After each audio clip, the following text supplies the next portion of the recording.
राम राम दोस्तों और मेरी माताएं बहनें, आप सभी का स्वागत है बाबा नीम करौली जी की शरण में। आप सभी का स्वागत है मेरी माता रानी के दरबार में। मेरी माता रानी नव दुर्गा आदि पराशक्ति माँ सबके कष्ट हरे।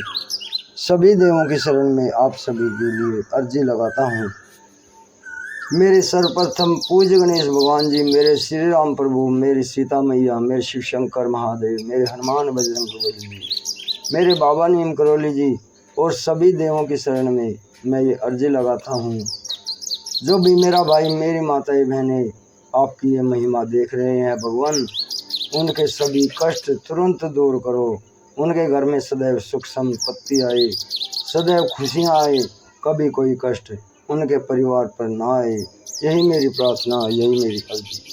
जय जय श्री राम, जय बाबा नीम करौली महाराज की, जय हनुमान जी की।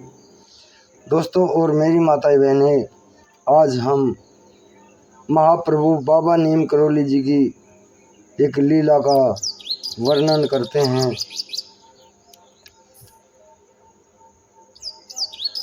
साथ में जुड़े रहे। बाबा नीम करौली जी के अंतिम सफ़र की ये लीला है, जो उन्होंने करीब 1.5 वर्ष पूर्व अपने को अपने भक्तों से अलग थलग करना शुरू कर दिया था।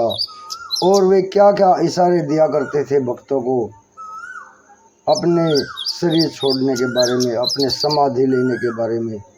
और भक्त जिन्हें दिनों दिन तक भी समझ नहीं पाए, भरमा लेते हैं प्रभु अपने भक्तों को।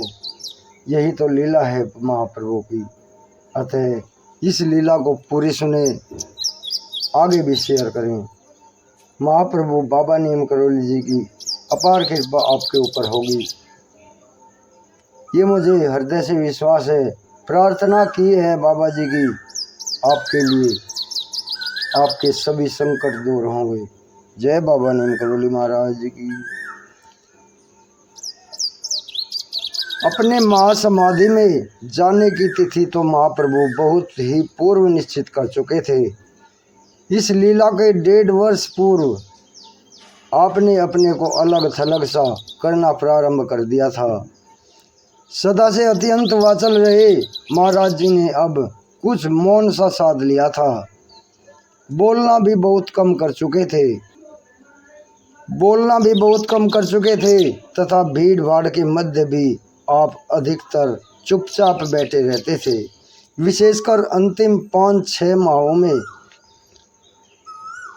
लगता था कि कहीं दूर, बहुत दूर चले गए हैं महाराज जी। प्राय समाधिष्ठ से दिखाई देते थे। मिलने का समय भी सीमित हो गया था।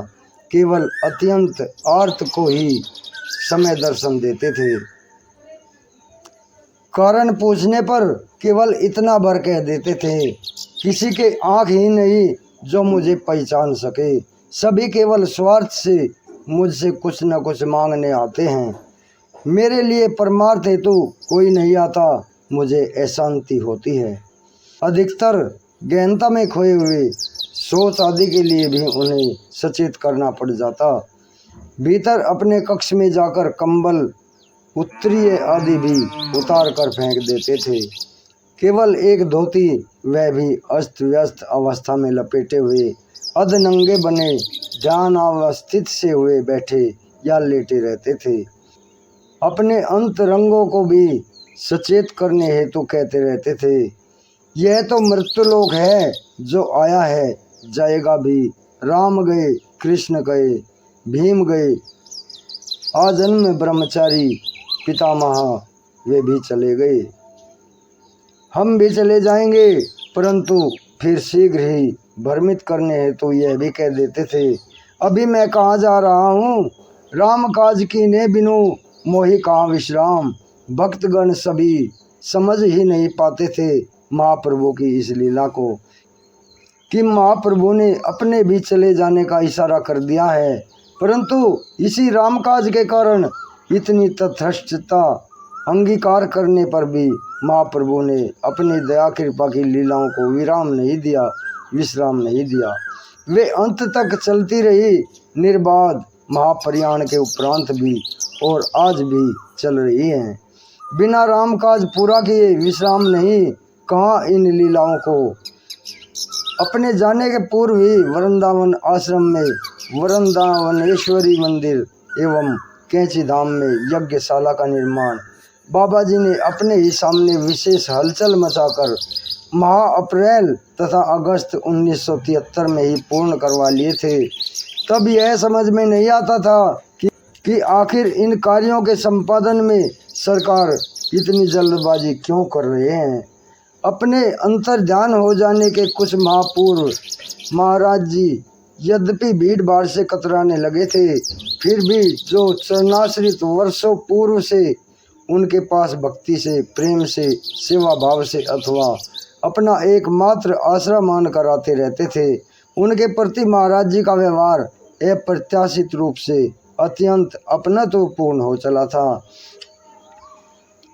अंतिम 3-4 माह के मध्य और भी अधिक। प्रथम तो उन्हें और रोके रहते, फिर उन्हें जाते वक्त कहते कि फिर जल्दी आना या फला तारीख या फला दिन जरूर आना।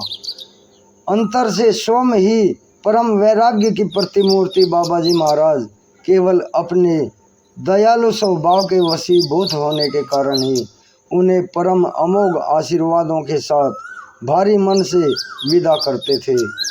अब फिर मेरा दर्शन कहाँ पा सकेंगे ये लोग, किसे क्या दे जाऊं, यही मनन होता रहता था शायद। परंतु उनके इन भावों की पकड़ किसको थी। फिर भी अपनी पार्थिव विदाई के कई स्पष्ट से संकेत महाप्रभु देते रहते थे। 4 दिन पूर्व अपनी उंगलियों पर गिन रहे थे, इंगित कर रहे थे, किसी से बोल रहे थे कि 1 2 3 4। किसी से कहा मेरी पेशी है, किसी से कहा सेंट्रल जेल से छूट रहा हूँ। विदेशी भक्तों के बाबा नीम करोली संत महाराज की जय कहने पर जोर से हंसकर बोल पड़े, बाबा नीम करोली तो मर चुके, अब उनकी आवाज़ को वहाँ तक पहुँचाना पड़ेगा। श्री माँ से कहा था, अम्मा तेरे सामने तो मैं रोते रोते जाऊँगा, पर संसार के सामने हंसते हुए जाऊँगा। अम्मा तेरे सामने तो मैं रोते हुए जाऊँगा, पर संसार के सामने हंसते हुए जाऊँगा। हे प्रभु, एक भक्त से विदाई के वक्त कहा था, अब हम तुझे इस रूप में नहीं मिलेंगे। और फिर कैंची धाम से जाते वक्त एक भक्त से यह भी कह दिया, तुम खुश नहीं होते हो अपने घर जाते समय, इसलिए हम भी खुश हैं अपने घर जाते समय, अपने घर जाने के लिए। अपनी भक्त माइयों से यह भी कह डाला, अब मैं चला जाऊंगा दूर, बहुत दूर, जहाँ कोई भी आ ना सकेगा, मुझे तंग नहीं करेगा। नर्मदा किनारे अमरकंटक में मुझे कोई पहचान ना पाएगा। नंगा रहूँगा, टाँट लपेटूंगा, जो आएगा उसे ढोंग मारूंगा। यानी कि कुमाऊँ भाषा में पत्थर का मतलब होता है ढोंग मारना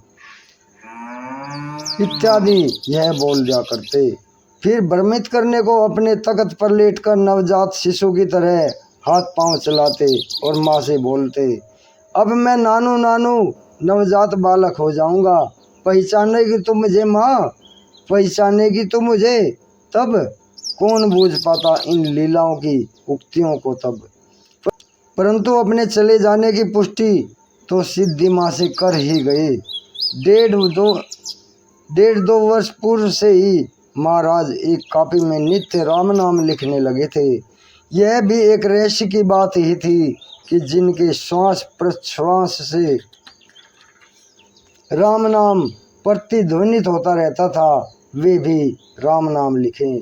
संभवतः यह भी एक संकेत था अपने भक्तों को ऐसा स्वयं भी करने हेतु, क्योंकि राम नाम जपने से अधिक राम नाम लिखना अधिक प्रभावी एवं सार्थक है।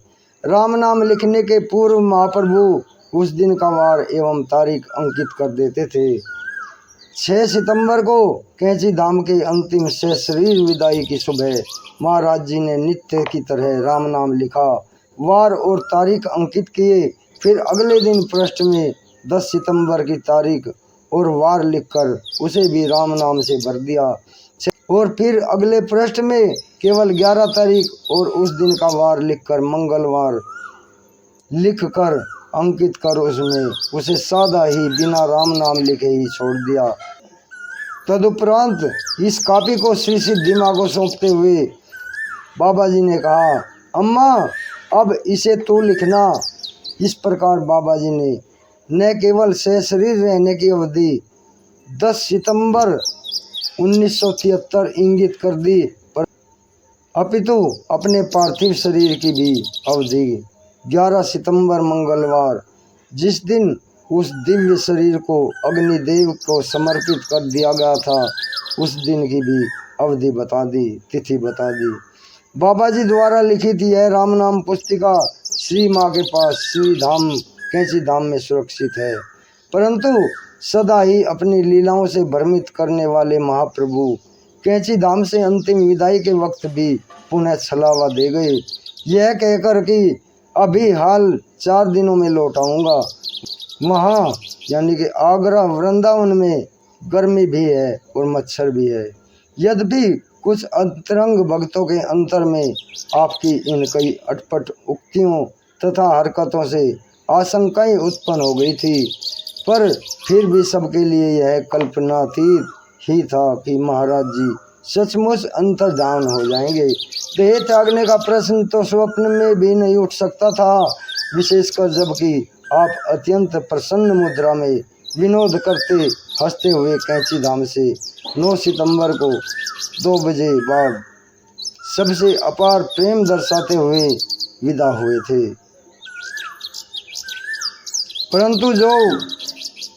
परंतु जो कभी पूर्व में नहीं किया था, कहीं से भी विदाई के समय अब की वह कर डाला। प्रथम तो कुटी से निकलकर हनुमान मंदिर में खड़े रहे, हनुमान जी से कुछ बोलते हुए से मानो कैंची धाम को तथा अपने भक्तों को आश्रितों को उन पर छोड़कर जा रहे हों, उन्हें सौंपे जा रहे हों। वहीं आपने अपने कुटी के बाहर कभी अलग न होने वाले कंबल को गिरा दिया। भक्तों ने फिर डाल दिया उन पर वह कंबल, परंतु लक्ष्मी नारायण एवं शिव मंदिर के बाहर पुनः उस कंबल को गिरा दिया, मानो वे कह रहे हों, मेरा यह कंबल ही अब मेरा जागृत प्रतीक होगा, मेरा प्रतिरूप होगा, जिसे मैं अपने भक्तों आश्रितों की रक्षा एवं मनोकामना पूर्ति हेतु छोड़े जा रहा हूँ अपनी शक्ति समेत। फिर भी भक्तों ने वह कंबल तय करके महाराज जी के साक्षात्कार में रख दिया और फिर मानो अपने वचनों की सार्थकता सिद्ध करने के लिए आप 4 दिन बाद पुनः कैंची धाम भी लौट आए। तब सशरीर नहीं वरन अपने पार्थिव शरीर के भस्मीभूत अवशेषों के रूप में अस्थि रूप लिए अपने श्री चरणों को अस्थि कलश का सिंहासन बनाकर लीला नाटक तो महाप्रभु सदा करते ही थे, भ्रमित करने को देह विसर्जन हेतु भी आपने यही कर डाला। श्री धाम कैंची धाम से जाने से 2 दिन पूर्व आपने अपने हृदय रोग की हलचल मचा दी। भवाली एवं नैनीताल दौड़ा कर भक्तों से डॉक्टरों को भी बुलाया, जिन्होंने महाराज जी का उपचार तो कम पर मरणासन अवस्था में पड़े भक्त हुकुमचंद जी को मद्रास का तथा बीमार खिलौने वाले का इलाज अधिक किया। हुकुमचंद जी को जीवन दान जो देना था, फिर एक और छलावा कर कैंची धाम में भक्तों से आगरा जाकर अपने हृदय रोग की डॉक्टरी परीक्षा करवाने की इच्छा प्रकट की। अगर कहीं आपकी अटपट वाणी समझ में आ गई होती तो महाराज जी के लाख मना करने पर भी या तो साथ में या फिर पीछे पीछे भक्त लोग भी अवश्य ही भागते, परंतु साथ में काटो गोदाम से आगे ले गए एक नादान कुछ ही माह पूर्व शरण में आए एक कम उम्र वाले युवक को, रवि खन्ना को, ताकि आपकी इस लीला का रहस्य किसी के पल्ले ना पड़ने पाए। वह नादान भी न समझ सका कि आपने दूध का थर्मस ट्रेन से बाहर क्यों फेंक दिया था। यह कर कि इसकी ज़रूरत अब नहीं पड़ेगी और गंगाजली भी रिक्शे वाले को दे दी और गंगाजली भी रिक्शे वाले को दे दी, यह कहते हुए कि किसी वस्तु से मोह नहीं करना चाहिए। आगरे में भी आपने अपने पारिवारिक गृह में जाकर अपने भक्त श्री जगमोहन शर्मा के घर चले गए। वहीं आपने अपना अक्षोर कर्म करवाया, स्नान किया, नई धोती धारण की, परंतु साथ ही अकबरपुर में त्रिगुणी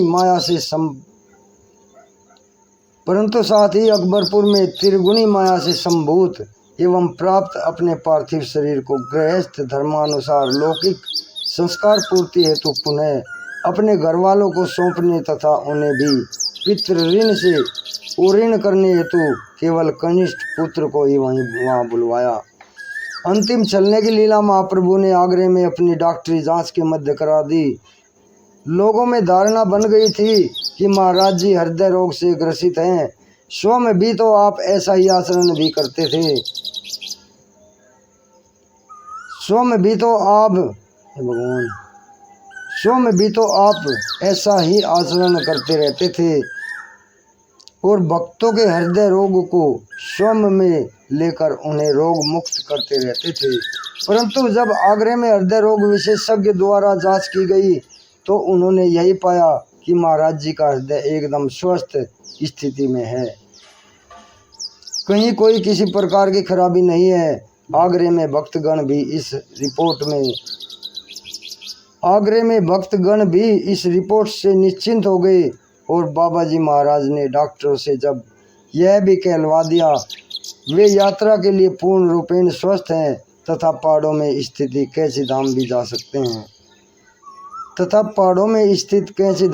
सकते हैं। भक्तों ने बाबा जी के कहने पर उसी रात गाड़ी में काठ गोदाम के लिए उनके रवि खन्ना तथा कनिष्ठ पुत्र के लिए रिजर्वेशन भी करवा दिया। दिन भर शर्मा जी के घर पर महाराज जी बने रहे। उस दिन शर्मा जी को सीख दी, बड़ा मकान मत बनाना, अपनी समृद्धि का दिग्दर्शन कभी न करना, बहुत खराब समय आने वाला है, बहुत मार काट होगी आदि। यह भी वस्तुएं अशुद्ध हो गई हैं, अब मैं केवल रामदाना खाऊंगा। अब सब वस्तुएं अशुद्ध हो गई हैं, अब मैं केवल रामदाना खाऊंगा। और रात को आप काठ गोदाम जाने वाली आगरा फोर्ट ट्रेन में बैठकर रवि खन्ना तथा अपने कनिष्ठ पुत्र के साथ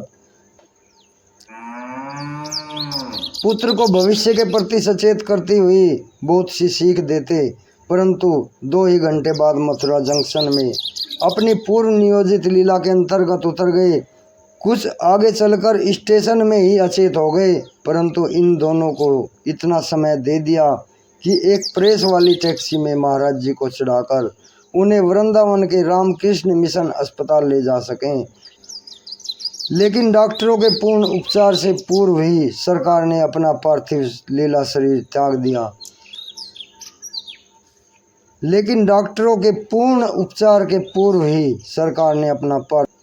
सरकार ने अपना पार्थिव शरीर लीला त्याग कर दिया। न आगरे में अपने घर को ही पूछा, न ही अपने कैची धाम अथवा वृंदावन आश्रम को ही चयन किया। इस शरीर लीला हेतु दुनिया में हूँ, दुनिया का तलबगार नहीं हूँ, यदा कदा स्वयं भी यही कहते रहते थे। दोस्तों और मेरी माताएं बहनें, इससे आगे की लीला मैं इसके अगले एपिसोड में सुनाऊंगा। अभी आज्ञा लेता हूँ। बाबा नीम करोली जी की अपार कृपा आपके ऊपर सभी के ऊपर बनी रही। बाबा जी की ये लीला सुनकर मुझे बहुत रोना आता है दोस्तों और मेरी माताएं बहनें, मुझे एहसास होता है महाप्रभु मेरे पास हैं, लेकिन वे साक्षात मेरे पास नहीं है। साक्षात मुझे क्यों नहीं दिखाई देते मेरे प्रभु। बाबा सबके कष्ट हरो, सबके कष्ट हरो, सबकी झोली भरो बाबा, सबकी प्रभु।